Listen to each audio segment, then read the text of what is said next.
Jam dinding di wad rawatan rapi itu menunjukkan tepat pukul 3 pagi, waktu di mana dunia terasa paling sunyi, dan dinding antara alam nyata serta gaib menjadi paling nipis. Amir terbaring kaku di atas katil.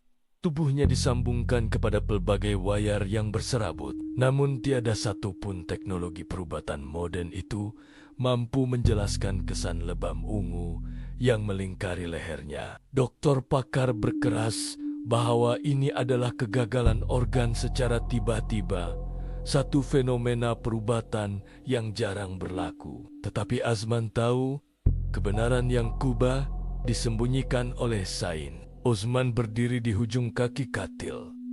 Matanya merenung kesan lebam itu dengan rasa mual yang biasa dirasainya 30 tahun lalu. Dia pernah melihat tanda yang sama, corak jari jemari haib yang serupa pada leher abang sulungnya sebelum nyawa itu direntap kasar. Dia sadar bahwa apa yang sedang berlaku kepada Amir bukanlah penyakit, tetapi satu proses kutipan hutang yang tertunggak. Di sudut gelap bilik wad itu, di celah bayang-bayang almari, Azman dapat merasakan kehadiran sesuatu yang sedang memerhati dengan sabar, menunggu detik terakhir untuk melunaskan perjanjian lama. Kisah hitam ini bermula 50 tahun yang lalu, jauh di pedalaman hutan yang kini sudah menjadi ladang kelapa sawit. Pada waktu itu, Tok Wan, arwah bapa kepada Azman, adalah seorang peneroka yang degil dan berani mati, membuka tanah baharu di kawasan yang terkenal keras semangatnya. Hutan itu bukan tempat untuk manusia yang lemah. Setiap malam dipenuhi dengan bunyi ngauman binatang buas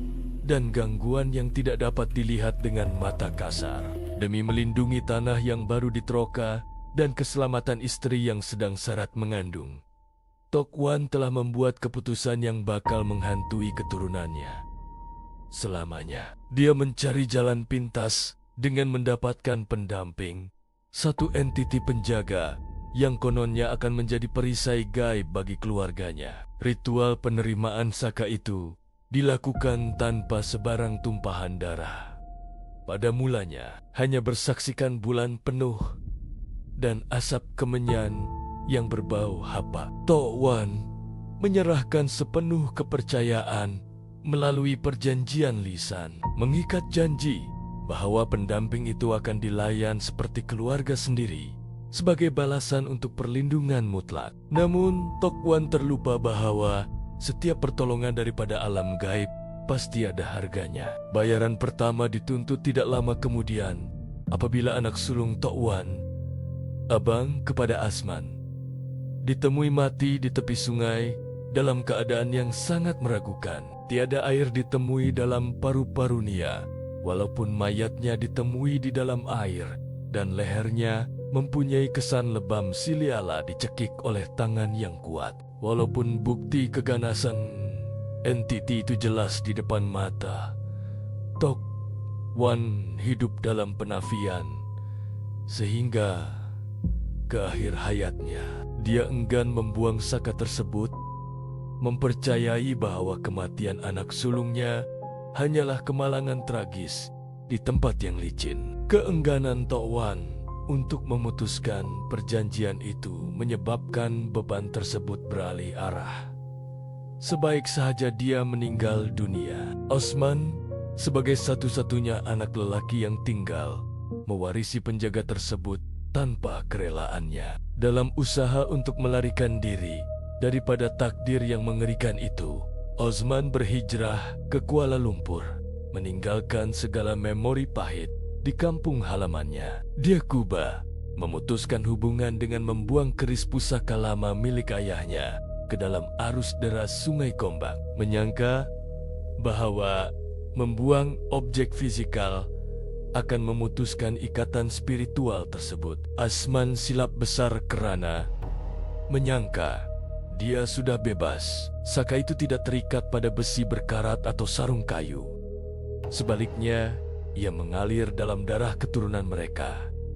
Tidur dan menunggu masa yang sesuai untuk bangkit semula. Ia tidur selama bertahun-tahun. membiarkan Osman membina kehidupan yang selesa dan modern, sehingga Azman dikurniakan seorang anak lelaki sulung bernama Amir.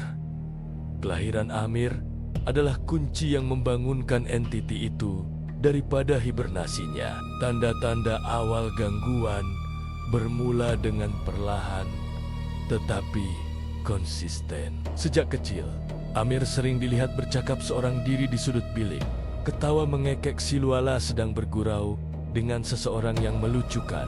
Apabila ditanya, Amir dengan polos menceritakan tentang kawan atuk yang datang melawat dan mengajaknya bermain. Gangguan itu menjadi semakin ketara apabila Amir sering jatuh sakit setiap kali waktu maghrib menjelma. Badannya menjadi panas membara, tetapi sejuk apabila disentuh. Osman Kuba menafikan apa yang dilihatnya. Kuba meyakinkan dirinya bahwa itu semua hanyalah imajinasi, kanak-kanak atau demam biasa.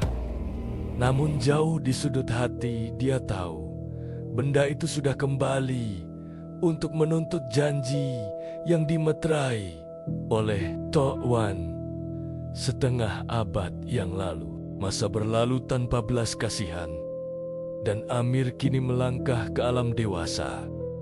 Namun gangguan yang dahulunya samar-samar kini berubah menjadi mimpi ngeri fisikal yang nyata dan ganas. Kawan yang dahulunya hanya bayangan di hujung mata kini bertukar menjadi parasit yang agresif dan lapar. Setiap malam menjadi medan penyiksaan apabila Amir sering terjaga dalam keadaan tercungap-cungap. Tangannya mencakar leher sendiri.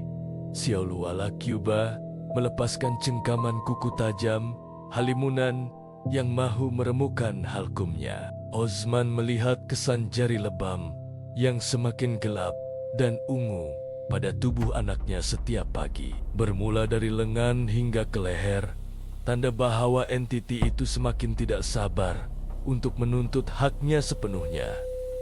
Amir kelihatan seperti mayat hidup yang berjalan. Matanya cengkung, kulitnya pucat lesi, dan tenaganya disedot keluar sedikit demi sedikit setiap hari. Tiada lagi ruang untuk penafian logik. Azman terpaksa memanggil seorang pengamal perubatan Islam yang terkenal tegas dalam hal-hal gaib untuk datang ke rumah Teres mereka sebagai ikhtiar terakhir. Ketibaan perawat itu ke rumah mereka tidak membawa ketenangan yang diharapkan. Sebaliknya, menyingkap rahasia yang lebih gelap dan menyakitkan yang selama ini terkubur. Selepas meninjau keadaan Amir yang terbaring lemah, perawat itu memandang Osman dengan wajah yang keruh. Peluh jantan menitik di dahinya, walaupun kipas berpusing ligat. Dia menjelaskan dengan nada berat bahwa apa yang diikat oleh Tok Wan di hutan itu bukanlah sekadar pendamping biasa yang boleh dihalau dengan air jampi. Ia adalah sejenis saka keturunan purba yang memegang perjanjian. Nyawa ganti nyawa bagi setiap generasi pertama lelaki. Perawat itu menegaskan bahwa saka ini sudah sebati dengan darah daging Amir sejak dalam kandungan lagi, menunggu dia cukup matang untuk dijadikan korban mutlak bagi mengekalkan kekuatannya. Azman terduduk mendengar hakikat itu. Lututnya lemah menyadari bahwa anaknya sendiri sedang dijadikan bayaran untuk hutang silam bapaknya yang tidak pernah dilunaskan. Malam kemuncak di mana ritual pemutusan perjanjian Kuba dijalankan menjadi malam yang paling panjang dan menakutkan dalam sejarah hidup Azman. Sebaik sahaja, ayat suci mula dibacakan untuk memagar rumah. Suhu di dalam ruang tamu turun mendadak, sehingga napas mereka kelihatan beruap di udara, mengubah suasana rumah menjadi sejuk beku seperti bilik mayat. Bau hanyir darah yang pekat dan meloyakan tiba-tiba menusuk hidung, memenuhi segenap ruang tamu Sioliala. Ada binatang buas yang baru disembelih di situ. Entiti tersebut mula menunjukkan kemarahannya yang meluap-luap kerana makanannya. Kuba dirampas paksa. Suasana menjadi huru-hara apabila almari bergegar dengan kuat. Lampu berkelip-kelip sebelum meletup pecah, dan bingkai gambar keluarga di dinding retak 1000 lalu, jatuh berkecai ke lantai tanpa disentuh oleh sesiapa. Di tengah-tengah kekalutan ribut haib itu, Amir yang sedang terbaring mula menggelupur ganas, tubuhnya melengkung dalam posisi yang mustahil dilakukan oleh manusia biasa. Matanya terbeliak putih sepenuhnya, dan apabila mulutnya terbuka luas, suara yang keluar bukanlah suara anak muda itu lagi. Osman menggigil ketakutan hingga ke tulang sumsum apabila mendengar tawa garau yang sangat dikenalinya itu adalah suara Tok Wan. Entiti itu menggunakan memori silam dan suara arwah bapaknya untuk melemahkannya. Semangat Osman mengejek usaha mereka yang sial-sial untuk lari dari takdir. Azman menyadari pada saat itu bahwa dia sudah terlambat. Perjanjian itu terlalu kuat untuk dipatahkan malam itu. Cengkaman pada leher Amir semakin kuat, dan kali ini ia membawa maut. Tepat apabila laungan azan subuh berkumandang dari surau, berdekatan memecah kesunyian pagi. Tubuh Amir tersentak buat kali terakhir sebelum jatuh kaku tidak bernyawa. Entiti itu telah selesai makan, dan ia pergi meninggalkan jasad kosong sebagai bukti kemenangannya yang mutlak. Kini, Osman menghabiskan sisa hidupnya keseorangan di rumah yang sunyi itu, hanya ditemani rasa bersalah yang tidak akan pernah padam, sehingga dia menutup mata. Dia menjadi bukti hidup yang tragis, bahwa harta pusaka paling berat bukanlah tanah atau uang ringgit, tetapi dosa silam dan perjanjian syirik yang diwariskan tanpa rela. Jika Anda berani mendengar lebih banyak kisah benar tentang sisi gelap dunia kita, jangan lupa untuk tekan butang subscribe sekarang.